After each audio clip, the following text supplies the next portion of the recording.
KG နဲ့ ZP ပုံမြင်ဆိုပြီးတော့ကျွန်မဒီဗီဒီယိုလေးမှာတွေ့ကြုံလေးနဲ့ share လေးလုပ်သွားမှာဖြစ်ပါတယ်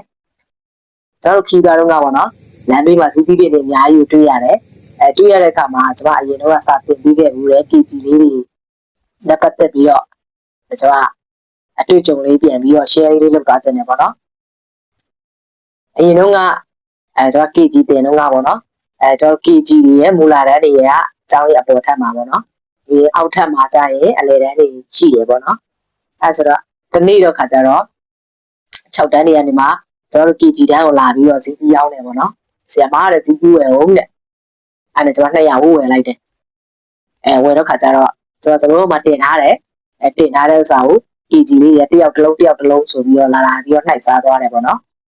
နောက်တစ်နေ့ရောက်တော့ခါကြတော့လေ6တန်းတွေကဇီးပြီးပြန်ပြီးတော့လာရောက်ပြန်တယ်ပေါ့နော်အဲ့ဒီခါကျတော့သူတို့ဇီးသီးတွေကဒီတခါငပိနဲ့တုတ်ထားတာပေါ့နော်အဲ့ဒီမှာငပိနဲ့တုတ်ထားတော့ခါကျကျွန်မကဒီမှာ6တန်းတွေကိုပြန်မေးတယ်ပေါ့နော်ဒီလိုဇီးသီးတွေကလည်းငပိနဲ့တုတ်ထားတာလို့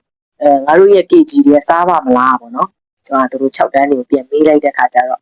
ဆရာမရဲ့တဲ့ KG တွေကပဲတဲ့ဒီရဲ့ဇီးသီးကိုငပိနဲ့တုတ်ခဲ့ဖို့အတွက်ကျွန်မတို့ကိုမှားလိုက်တာတဲ့လို့ပြောတဲ့ခါကျမှကျွန်မစဉ်းစားသွားတယ်ပေါ့နော်ပြီးတော့စော့အသွားတယ်ပေါ့နော်အဲ့လိုလဲဆိုဒီကိစ္စမှာကျွန်မမလိမ့်တော့လောက်ခံလိုက်ရပြီဆိုတော့ကိုကျွန်တော်ကောင်းကောင်းသိလိုက်ရတယ်ပေါ့နော်အဲ့ဒီမှာ6တန်းတွေကျွန်တော်ပြန်မေးလိုက်တဲ့ခါကျတော့ဒီရဲ့သမီးတို့ကိုတဲ့ဇီတိလာရောင်းခိုင်းတာလေတဲ့ KG တွေပဲလာရောင်းခိုင်းတာတဲ့ငါတို့ဆီကမောက်လာရောင်းလိုက်တော့ဝယ်တယ်တဲ့သူအဲ့လိုပြောတာပေါ့နော်တကယ်ဆိုရင်ကျွန်မကိုဆီယမဇီတိဝယ်ကျွေးအောင်လို့ပြောနေကျွန်မဝယ်ကျွေးမှာဒါပေမဲ့သူတို့ကရောင်းတဲ့သူသွားပြီးတော့သူတို့ညှိထားတယ်ပေါ့နော်အဲ့ခါမှာဒီဖြစ်ရလေးကိုပြန်ပြီးတော့ကြီးလိုက်တဲ့ခါမှာပေါ့နော်ဆီယမရဲ့စိတ်ကိုဘယ်လောက်ထိသူတို့နားလဲတယ်လဲပေါ့နော်သူတို့ဆီယမကိုသူတို့ဘယ်လောက်ထိရင်းနှီးတယ်လဲဆိုတော့သူတို့တွေ့ရတယ်ပေါ့နော်ဒီဖြစ်ရလေးကြီးလိုက်တဲ့ခါမှာ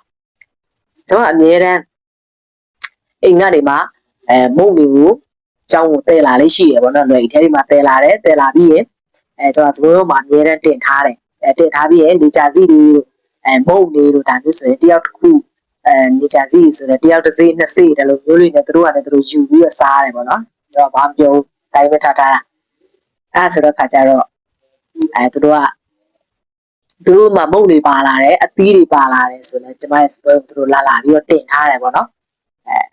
ဒါကျွန်မတောင်းတာတစ်ခါမှမရှိဘူးနော်သူတို့ကလည်းသူ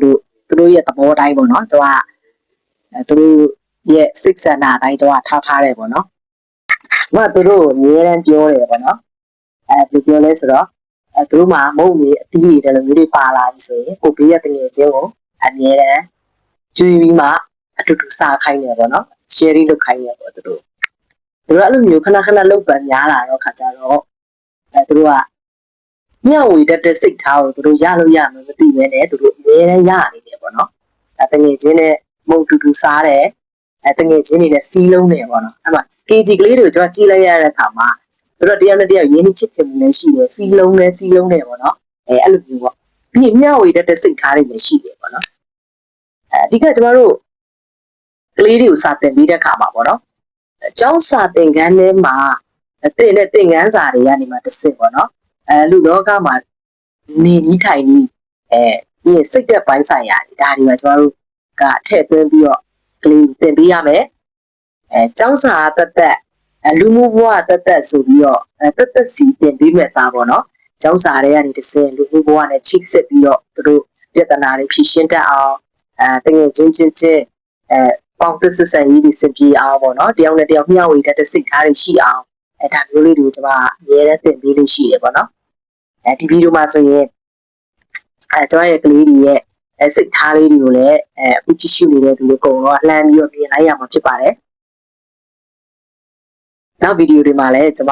တော်ရဲ့အတွေ့အကြုံလေးတွေကိုနောက်ထပ် share လေးလုပ်သွားမှာဖြစ်တဲ့အတွက်ကြောင့်မို့လို့အားလုံးပဲဆက်လက်ကြည့်ရှုပေးကြပါဦးနော်